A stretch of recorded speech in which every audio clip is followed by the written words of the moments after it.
Imagine you woke up one morning and heard that a passenger plane carrying over 200 people crashed, killing everyone on board.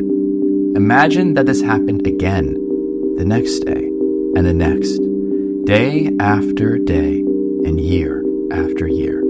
This scale of death seems incomprehensible, and yet it is the reality that we live in. On average, over 200 Americans die from fentanyl every single day.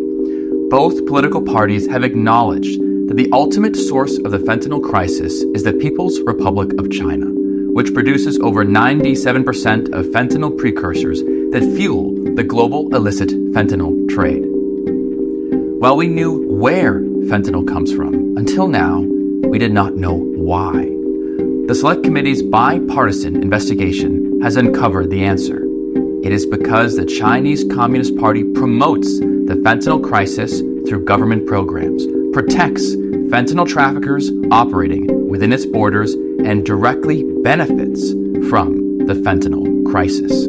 The CCP provides government subsidies to PRC companies that manufacture fentanyl analogs, precursors, and other synthetic narcotics, so long as these companies sell them outside China.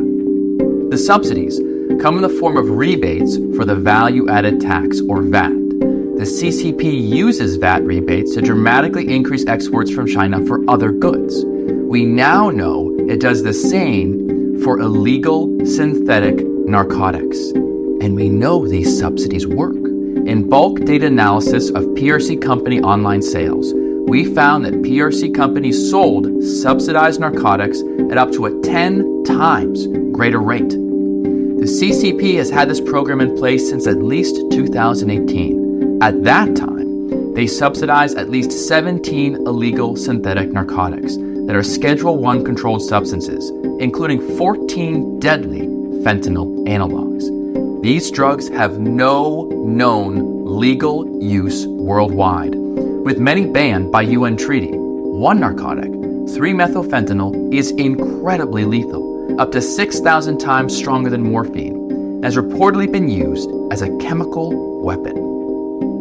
The CCP even increased the subsidies for these illegal drugs while negotiating with U.S. officials during the height of the opioid crisis in 2019 and 2020. The CCP also attempted to hide this subsidy program.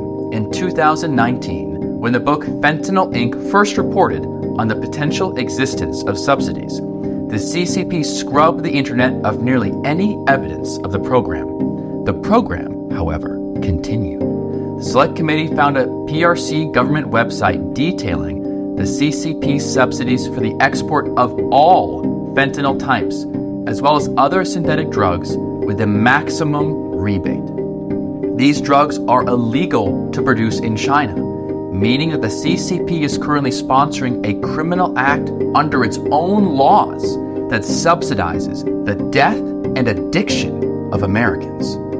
In addition to the subsidies, the CCP offers generous grants and awards to some of the most notorious fentanyl precursor vendors in the world. PRC government entities, like a prison tied to human rights abuses, even own Chinese chemical companies that sell drugs killing Americans. Another PRC drug trafficking company boasted in internal documents that it is state-owned and tax-exempt. The CCP also protects fentanyl traffickers. Retired senior U.S. law enforcement officials told us of numerous instances where U.S. law enforcement provided evidence of PRC fentanyl trafficking to their Chinese counterparts who, instead of helping, instead warned the drug traffickers of the U.S. investigation and took no action. In fact, the CCP allows rampant drug trafficking on its e-commerce and corporate websites, but only when these companies sell drugs abroad. In early 2024, the Select Committee reviewed 7 e-commerce websites and found over 31,000 instances of PRC companies selling illegal drugs with, quote, guarantees to bypass customs and accepting payment in cryptocurrencies that are illegal in mainland China. These PRC e-commerce sites are subject to the CCP's intense surveillance. In our investigation, we analyzed over 66,000 CCP censorship and surveillance rules that the CCP uses to control the PRC internet. The CCP has censorship triggers to prevent domestic drug sales, but nothing to prevent drug sales abroad. Finally, our findings reveal that the CCP directly benefits from the fentanyl crisis. The fentanyl trade boosts China's economy and has allowed Chinese organized crime to become the world's premier money launderers, with U.S. law enforcement finding, quote, evidence indicating that money laundering schemes involve Chinese government officials and the Communist Party elite. This coordinated strategy is no accident. Xi Jinping has stated that it is the role of the CCP to overthrow the liberal democratic system. One of their generals and leading strategists has even discussed, quote, drug warfare that causes disasters in other countries while making huge profits as an effective tactic in asymmetric warfare. This is a hard truth, but it is essential for us to understand it if we are to craft an effective solution. The Select Committee therefore recommends the following measures to address the fentanyl crisis.